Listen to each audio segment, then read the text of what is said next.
Savior, my closest friend.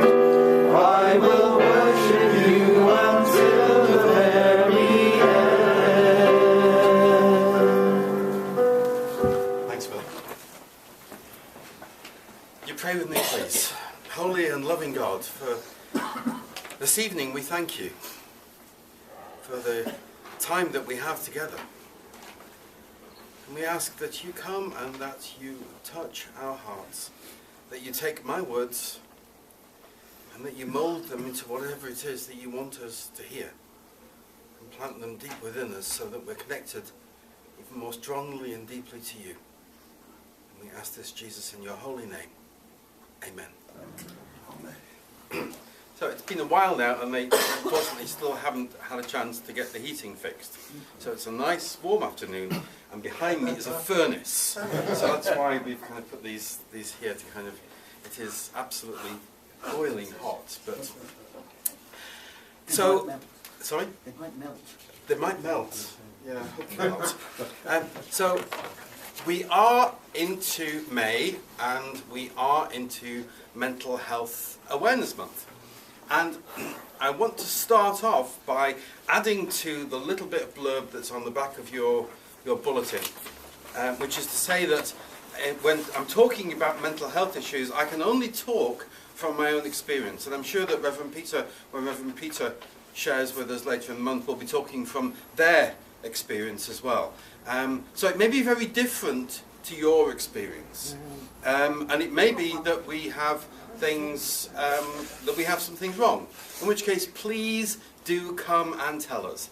Come and tell us if your experience is very different, because then we can learn. And come and tell us if your experience is the same, then we don't feel like we're on our own. So either which way, please, please do take time out to come and talk to us. But I suppose my first insight into mental health came when I was about 12 or 13 years old. And I remember I was driving with my father, and we'd driven past this house, and as we drove past, he wound down the window and he yelled out of the window, "Unclean, unclean." And I was mortified. I remember hunching down in my seat, and he said, "Oh, that woman there is nuts. She constantly cleans everything. She takes all the labels off the tins and scrubs them and puts them away." And it turned out that she was the mother of a friend of mine. And I found it very, very difficult, first of all because it was my first insight into mental illness. Before that I'd never really been aware of it. And secondly, it was the first time I'd realised that my father was a prat. And that kind of comes as a shock to a 12 or 13-year-old boy. But it also, of course, then turned out that my father had his own mental health issues, which, of course, took some time to come to terms with and to deal with. And over the years, we found out that Dad was bipolar, and over the years we found out that I was bipolar. So we had a lot in common, or at least you think we had a lot in common. And the last brush that I had was when he died. I don't know if you know, but my father took his own life, and there's a whole story with that around mental health. And at the funeral, there were 3 or 4 Jehovah's Witnesses sat on the back row. And my father had been in this local congregation for 40 years, had been an elder in the congregation for 40 years. And there must have been 150 in this congregation, but there was maybe 3 or 4 at the funeral, probably because of the way that he died. And I remember at the end of the funeral feeling suddenly this sense of rage, this sense of unfairness, this sense of absolute rage against what had happened. And I remember suddenly I lost all control, and I set off from the front of the chapel to the back of the chapel to give these people a piece of my mind, or tear them apart, or whatever. And as I walked to the back, in one of those rare moments where Jesus actually speaks to you, I could hear absolutely clearly Jesus say, lots of people live very happy lives as Jehovah's Witnesses, but your daddy was a very poorly man. And that was it. And of course it took the wind out of my sails, and by the time I got there I just kind of looked at them and said, thanks for coming, and just left. But I think one of the real challenges with mental health issues, with mental illness of any kind, is where do we find it in the Bible? Because I remember growing up and nowhere in the Bible was there any example of mental health issues. And even today, I hear some preachers talk about how Jesus cast out demons and that this was quite possibly mental health issues, maybe epilepsy or some other illness that Jesus was dealing with. But I don't know that, so I want to put that to one side. There's a really interesting article in the US Library of Medicine by Stephen Matthews and Jaraj Pandian, and I'm going to apologise if they ever read this because I think I've got their names wrong. But it's about illness in Bible characters. Because although the Bible doesn't specifically talk about mental illness, I think we see signs of it all over the place if we have the eyes to look. So, for example, Samson. Samson, and if you remember the story, Samson had unusual strength. But there are other clues that point to something really, really major going on for Samson. First of all, he has this extraordinary strength, but he believes that his strength lies in his hair. Secondly, he has this habit of eating unusual foods from unusual places. So one day he ostensibly kills a lion, and a few days later walks past and some bees have made a little hive in it and there's some honey in there, so he reaches into the lion and eats the honey from the dead lion. That's not a good thing to do, but it does point at the Samson's mentality. And then of course you have the story of Delilah, and 3 times Delilah tries to con Samson into telling her where his strength lies. And even by the end of it, Samson hasn't worked out, really, that she's a dangerous woman. He just hasn't seen this. And reading the story, you can see it from the get-go, that this woman is using Samson, and you know that right at the end. But Samson doesn't seem to be able to get a hold of that. Well, from my own experiences, that points to being somewhere on the autistic spectrum. Because I've got friends who are on the autistic spectrum, and there are issues that they deal with that are very, very similar. The not being aware of their own strength, of not being aware of the bigger picture. Right at the end, Samson, for example, pushes the columns out of the way, not only kills everyone in the amphitheatre, but kills himself in the process. It's, that kind of mentality I see in other people, and I do wonder whether that was the case for Samson. And then there's the story of Isaac. Now, I don't think that Isaac, from the story, was dealing with a mental illness per se. However, there are a couple of really interesting clues as to something that was going on with Isaac. First of all, wherever they go, they have to have lots of fresh water. So wherever they go, they dig a well, which is unusual, because normally what you would do is you would camp somewhere, and you would camp within sight of a well. But whenever Isaac went anywhere, they had to dig a well and make sure that there was fresh water available there. And then at the end of his life, he couldn't distinguish between his 2 sons. He couldn't distinguish between the 2 boys, between Esau and Jacob. And I do have to wonder whether he was diabetic, because if you're diabetic, then your need for water is quite extraordinary. And when glaucoma sets in, and this is 3,000 years ago, there were no cures for this. Then what happens is that your sight goes, and you have a macular degeneration. So I wonder if that was what was going on. Ezekiel. Now Ezekiel laid on his right side for 390 straight days. And then he flipped over for another 40 because he heard God tell him to do so. And he built little models of Jerusalem out of sand.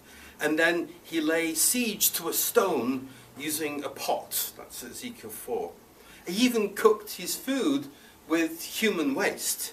And he dug a hole in his own home and squeezed himself through it with all his possessions on his back.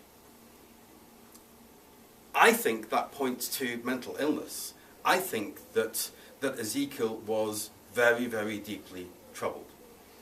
And then right at the end, it talks about Ezekiel being inside the home, unable to leave, tongue stuck to the roof of his mouth, being unable to talk properly, and being unable to move. And it really, the whole pattern looks like he suffered for years with schizophrenia and then had a major stroke. That's what the pattern looks like in terms of the medical scenario, and that's what Jaraj and Pandian are looking for. That's what they're seeing in this. Saul was manic depressive. Saul was definitely bipolar. On the one hand, Saul was either troubled by a dark, evil spirit that had him so depressed, all they could do was to play music to him in the hope of being able to kind of soften it for him. Or he was out at the front of his army, leading them to victory, because when he was manic, he was unstoppable. He was absolutely unstoppable. That's how he became king, because when he was out there, he was absolutely vibrant, and yet when he wasn't manic, then he was completely depressed. Well, that's bipolar. That's, I know this. I've seen this. And that certainly looks like what's going on. And then, of course, Moses had a speech impediment, so much so that Aaron had to speak on his behalf to Pharaoh. King Ahab, he suffered with terrible depression. He would lie in bed all day, facing the wall, refusing to eat. Is this a familiar scenario? Lying in bed all day, facing the wall, refusing to eat. That's a severe depressive episode. Nabal. Do you remember the story of Nabal? So Nabal's the guy who, when King David has got some men and they're coming through his territory, he sends a little message to Nabal saying, we're coming through, if you'd like to help us out, then we'd like somewhere to stay, we'd like some food, blah, blah, blah. And Nabal gets into this rage and sends this really insulting message back. Now, fortunately, the messenger was quickly followed by a second messenger from Abigail, Nabal's wife, because Abigail knew what Nabal was like, so she sent a message to King David saying, do you know what? My husband's not quite in his right mind. Please don't take any notice. Don't take offense. We'll have food for you. We'll have lodgings for you. Blah, blah, blah, blah.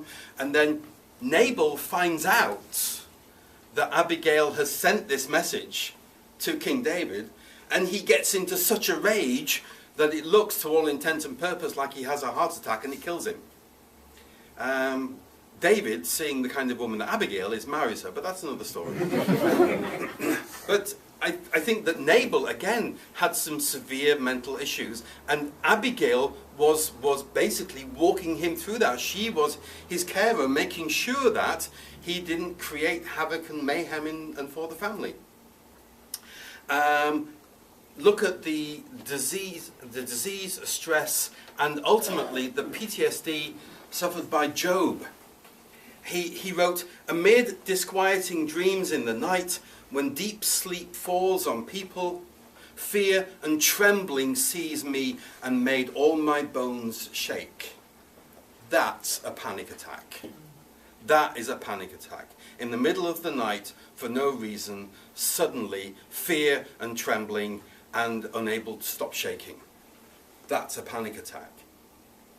In the Psalms, King David was often troubled and dealt with what he called deep despair. Psalm 102, he says, for my days vanish like smoke, my bones burn like glowing embers, my heart is blighted and withered like the grass. I forget to eat my food. In my distress I groan aloud and am reduced to skin and bones. I'm like a desert owl, like an owl among the ruins. I lie awake, I've become like a bird alone on the roof. He's the king. He's got all these wives and courtiers and children, and yet he feels completely alone. King Nebuchadnezzar, he was,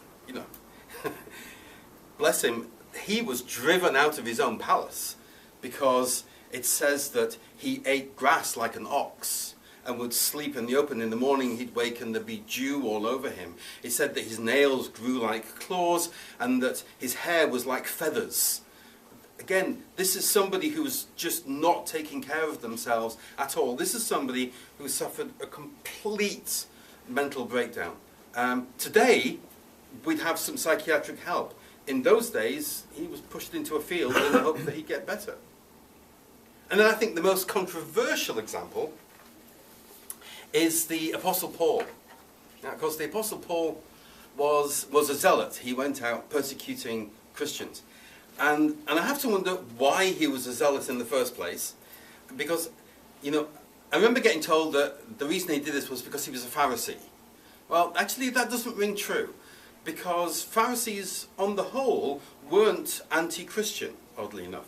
In fact, we've got a story in Acts 5:34 where Gamaliel, if you remember, is talked to about Christians, and Gamaliel says, what I would do is leave them alone, because if they're not from God, then they're like any other sect and they'll disappear. And if they are from God, then you don't really be messing with something that God does.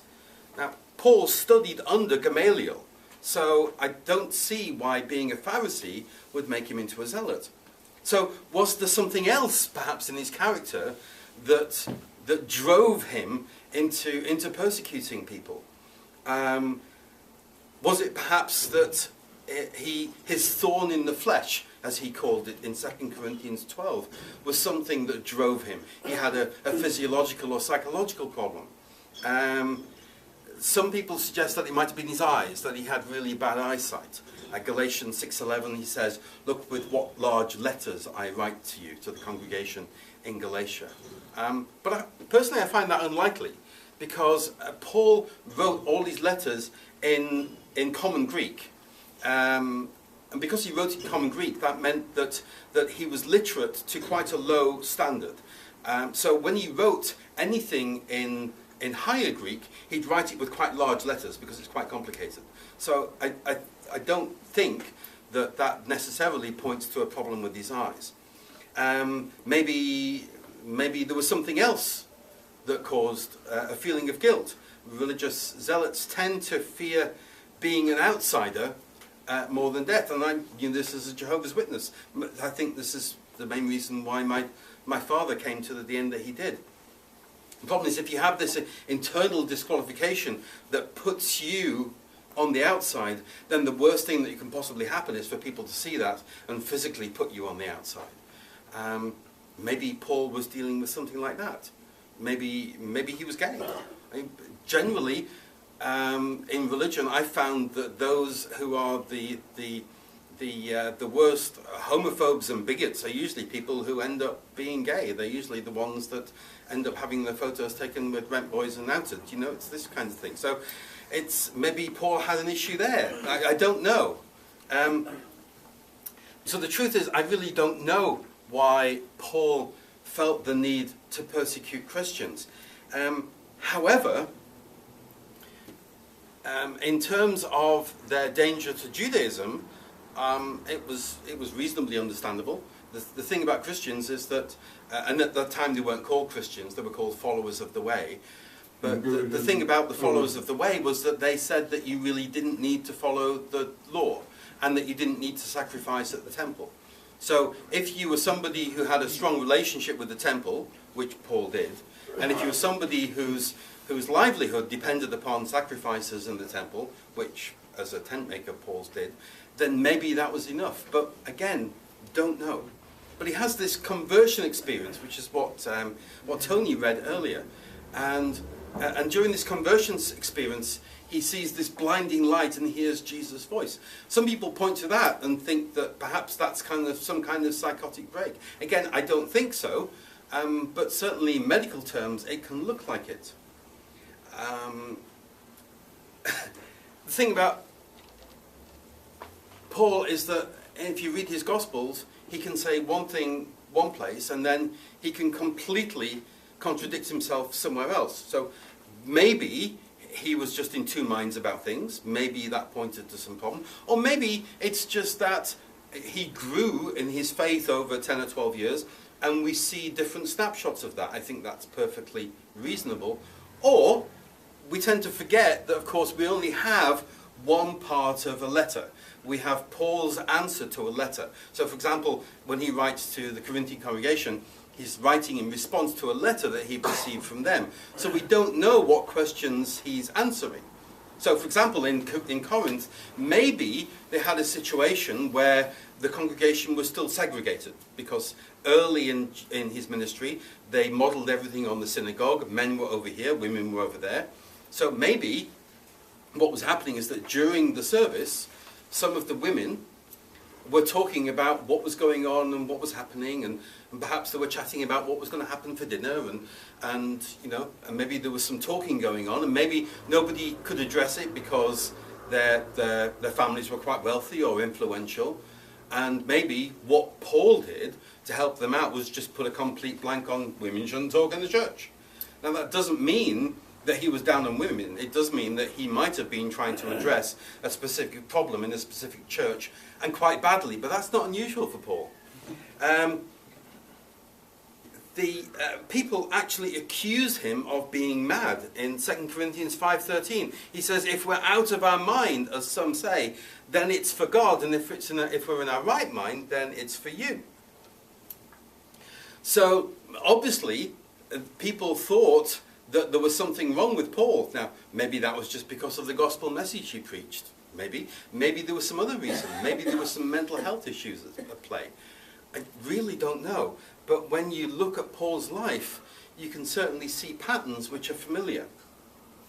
So, when we look at the Bible, and we look at the Bible characters, I think it's safe to say that many of them suffered from some kind of mental illness, some kind of trouble. And it's very easy to look at this and think that this is all God and not just chemistry. Because others then look at this and see the extraordinary power of God at work. And personally, I don't think that God causes mental illness. However, what I do know in my experience is that no matter where we are on our journey, health-wise, whether we have problems physically, whether we have problems emotionally, whether we have problems with our mental health, that doesn't stop God from using us. And what I choose to see in all of these stories is people who had very real problems, and yet God chose to use them and use their problems. One of the things he said to Paul was, my grace is enough for you. And Paul says that God's strength is made manifest in our weakness. So I choose to see in all of these cases God's extraordinary hand reaching through and reminding us that no matter where we are on our human journey, that God is with us and God can use us to do extraordinary things. I think it's we who tend to put ourselves out of the picture for whatever reason. It's never God that does it.